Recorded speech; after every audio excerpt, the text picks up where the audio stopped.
Speaking to me now, former IBF featherweight champion in the world from Barry, Lee Selby. Good to see you today, Lee. Wasn't expecting you to be here today, but it's still good to see you after a while. You've had a bit of time to reflect now on your fight with Kambosos. What's your thoughts looking back on it? It's still the same as on fight night, you know. During the fight and after the fight, whilst in the ring, I thought I won. I thought I didn't have to win. Boxing behind the jab, I didn't really get caught cleanly. Everything was like I was catching all my arms and gloves. I might have took like maybe 3 shots, two or three shots each round in the last like 30 seconds. But I thought I won the fight. I thought I didn't have to win. My corner thought the same.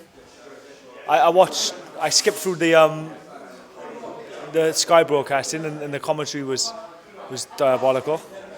And then I watched I skipped through the fight on the zone with Andy Lee, who's a former world champion. He knows what he's talking about, and he had me winning like maybe 9 rounds to 3 or something. So I don't see how one broadcast can see it one way and another can see it a different way. And again, the scorecards were the same. 2 had it close either way, and then there was one give Kambosos like 10 rounds to 2, which is crazy. During the fight itself, did you feel you didn't feel any panic? You felt comfortable throughout the whole contest? Yeah, I wasn't worried one way. I was just boxing behind the jab. My corner was telling me to do the same. They thought I was winning. I didn't want to take no unnecessary risks. But you know, during the fight, I should have let my right hand go, but like it just weren't there. If you know what I mean, I couldn't see it there to let go. It felt like I was going to get countered, so I just boxed behind the left hand, behind the jab, and I thought I didn't have to win. I mean, Kambosos was quite outspoken on fight week. He seemed very, very confident. He caught you with a few good shots. Were you hurt at any point in the fight? No, not at all. Not at all. And talking to Tony Borg, he said one of the rounds was cut short as well. I mean, were you conscious of that round getting cut short during the fight?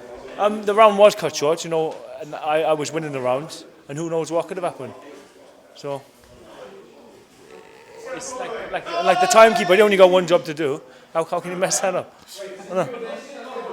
So what was the experience like boxing in front of no crowd? Because I know you feed off the crowd. You almost turn into a different person when you're in that boxing environment, if you like. It wasn't the same, and you know I had no fans there, but there was like one of his, I think might have been Kambosos' dad. He was like shouting every time he threw a shot, and maybe that could have persuaded the judges to think he was landing all the time when really I was catching the shots. But I mean, it was different, but nothing too crazy. But I believe if the fight was in Cardiff with my home fans, that they were scheduled to be like, I think I would have won the fight like convincingly. There's been quite a bit of controversy over the during the lockdown period regarding British boxing judges and British boxing officials. They have been the only ones working on the fights in Britain. Within boxing itself and amongst boxers, I mean, how much confidence have you in the officials at the moment? How much confidence?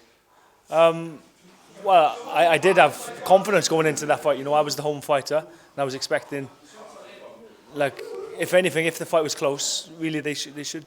Well, they usually lean with the home fighter, but that wasn't the case this time.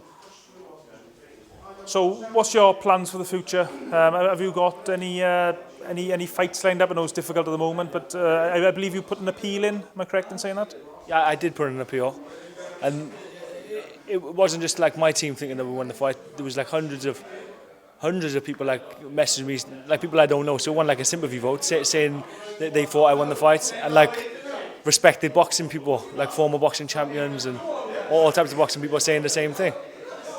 So that's what made us like lodge the appeal, and we'll see what comes from it. But going into the fight, I thought if I lose to this kid, I'm gonna have to retire, because I didn't believe. I don't think he'd ever win a world title, and that's what I wanted to do, become a 2-weight world champion.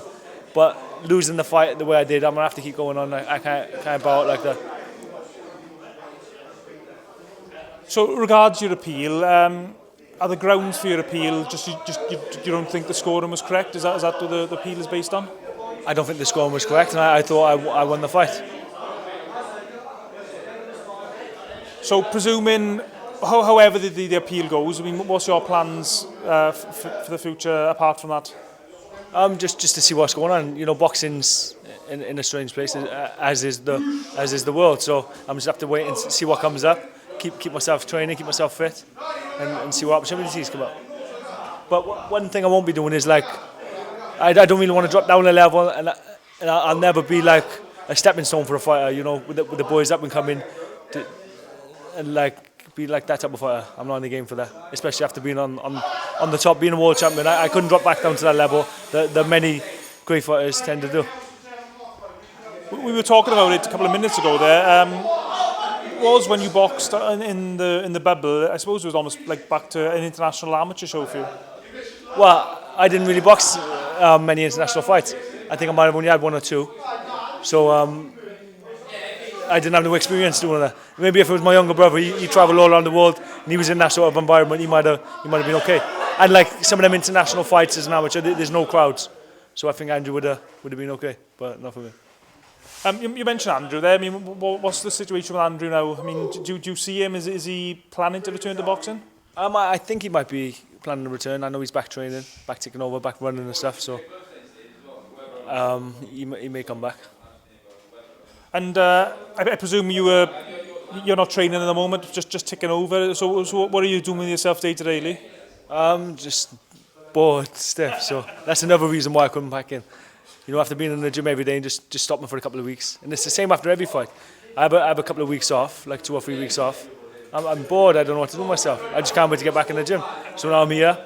I've been doing little bits in Barry and just taking over. And family time, you know, it's Christmas coming up. So I'll be spending time with the kids and the family. So what do you want for Christmas, then, Lee? Well, same as everybody else, I think, staying in. There's no going out, is there? So I'll be staying in with the family, and to be honest, I'd rather be at home than go out and eat. I'm just looking at your arms, Ellie. You got, I think they're new tattoos, are they? Newish. So I've been getting like all my boxing belts done, and like some of the title fights that stood out. So if you just start from your top left, then I'll zoom in. First of all, I'm waiting to get the Celtic done. I've got the Welsh. I won the Welsh belt, and there's the Celtic. And I got the British, Commonwealth, European, WBC International, another WBC International, so I won 2 of them. So I got to get the Welsh, IBF Intercontinental, and I got the IBF World Title there. And me boxing Smith, my little logo, and me boxing Di Davis, 2 of my most memorable fights.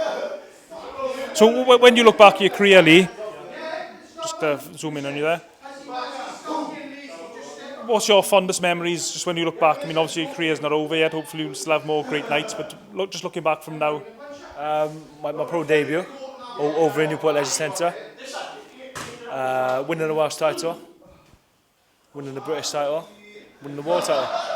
But like, they're all fond memories. And you know, I've won every belt, and every championship fight is like a great memory. It means a lot to me. They're all equal. I remember the night in particular you beat Stephen Smith, because people might forget now, but you were a really big underdog going into that fight. Nobody gave you a chance, and even people said you had no chance really going into that. Well, I think I sort of thrive off the underdog status. And like most of my later fights, I've been the favourite, and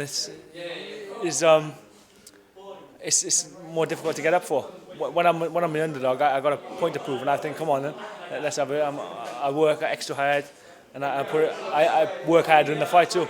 But as a favourite, it's sort of like in the back of your mind that like you've won the fight already. If the bookmakers are backing you, sort of won the fight already. Okay, mate. Thanks for the interview today. Good to see you. Good to see you looking well, and hopefully you get some good news in the new year, and you'll be fighting for titles in early 2021. Yeah, that's right. Thank you. Cheers, mate. Thanks, Lee. Thank you.